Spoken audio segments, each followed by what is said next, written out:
자, 스토킹 방어 전략에 대해 말씀을 드리겠습니다. 자, 여러분 스토킹으로 신고가 되셨나요? 많은 분들이 이렇게 생각을 하십니다. 난 너무 억울하다. 난 잘못한 게 하나도 없다. 그런데 이 생각 지금 버리셔야 돼요. 왜냐하면 스토킹에 대해서 수사기관은 행위자의 의도가 아니라 행위의 결과만 보고 판단하기 때문이에요. 자, 스토킹 범죄는 네 가지 요건이 모두 충족돼야 성립합니다. 상대방의 의사에 반하는 행위, 정당한 이유가 없음, 불안감 또는 공포심을 유발하는 것. 이 세 가지 요건은 스토킹 행위죠. 그리고 이러한 스토킹 행위가 지속적이고 반복적일 때 스토킹 범죄로 인정이 되는 겁니다.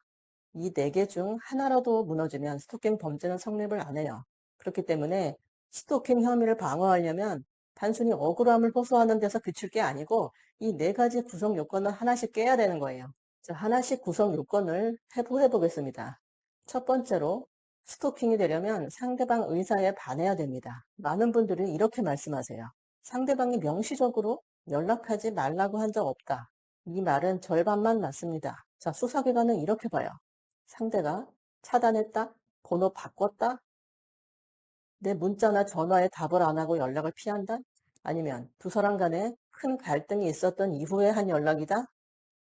이런 경우에는 묵시적 거부 의사로 볼 확률이 매우 높습니다. 따라서 경찰에서 진술하실 때 상대방이 명확히 거부한 적 없다로 그치면 안 되고 연락을 받아들일 여지가 있었다라는 정황을 제시해 줘야 되는 거예요. 자, 예를 들어서 상대방이 적극적으로 답장을 한 적이 있다. 상대가 먼저 연락한 적이 있다. 두 사람 간의 관계가 완전히 종료된 게 아니고 계속 이어진 정황. 즉, 접촉을 한 것은 맞지만 단절된 상태에서 한쪽만 일방적으로 쏟아부은 게 아니고 상호적인 접촉이었다는 프레임입니다. 즉, 두 번째로 스토킹이 되려면 정당한 이유 없이 연락을 했어야 됩니다.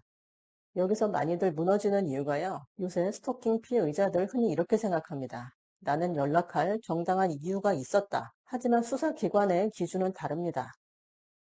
그 권리가 실제로 존재하는가도 중요하지만 그 방법이 사회적으로 허용되는 수준인가, 다른 대체 수단은 없었는가도 봐요. 자, 예를 들어서 채권자가 채무자에게 계속 연락한다.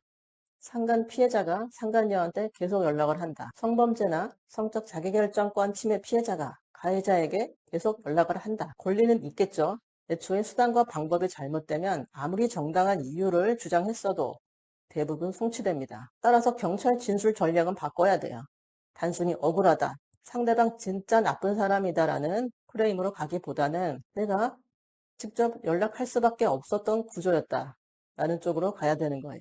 업무 인수인계가 필요했다거나 제3자의 개입이 불가능한 상황이었다거나 두 사람 간의 협상 중이었다거나 상대방이 먼저 연락을 유도했다거나 즉 대체 수단이 없었다라는 걸 입증해 줘야 되는 거예요.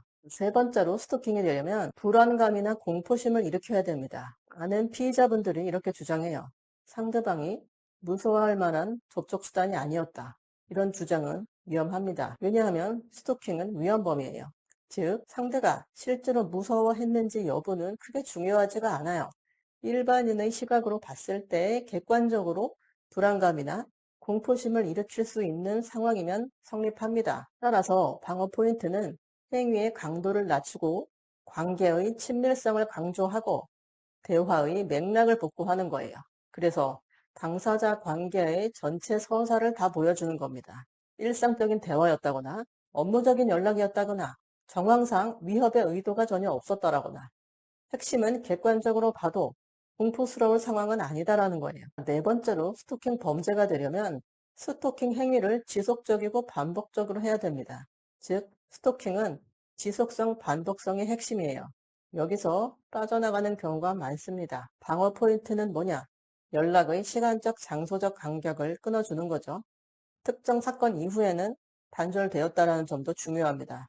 일회성 사건이었다는 걸 입증해야 돼요. 보통 피의자 조사 전에 상대방이 물증 다 제출했을 거예요. 그런데 그 자료는 편집된 결과의 가능성이 있죠. 특정 기간만 잘라서 제출했거나 본인한테 유리한 대화만 편집해서 제출했을 가능성이 있습니다. 따라서 필요한 경우라면 디지털 포렌식을 통해서라도 전체 대화를 복원하셔야 돼요. 그래서 타임라인을 재구성하고 접촉의 간격을 강조해야 돼요. 핵심은 연속된 스토킹이 아니라 반절된 개별 사건들이라는 겁니다. 자, 스토킹은 초동 대응이 아주 중요합니다.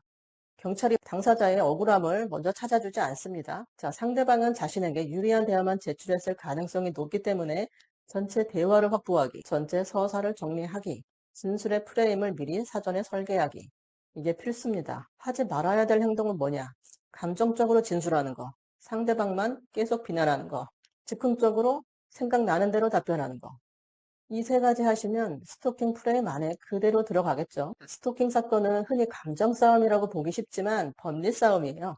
정당한 이유를 재구성하지 못하면 모든 연락이 다 범죄가 될 수도 있어요. 그리고 거부 의사랑 반복성 요건을 못 깨면 바로 송치가 되는 거예요. 따라서 지금 전략이 맞는지 확신이 없으시다면 반드시 전문 변호사를 통해 점검을 받으셔야 됩니다. 처음 대응이 사건의 결과를 결정합니다. 저는 되는 것과 안 되는 것을 구분해드리는 김민정 변호사였습니다.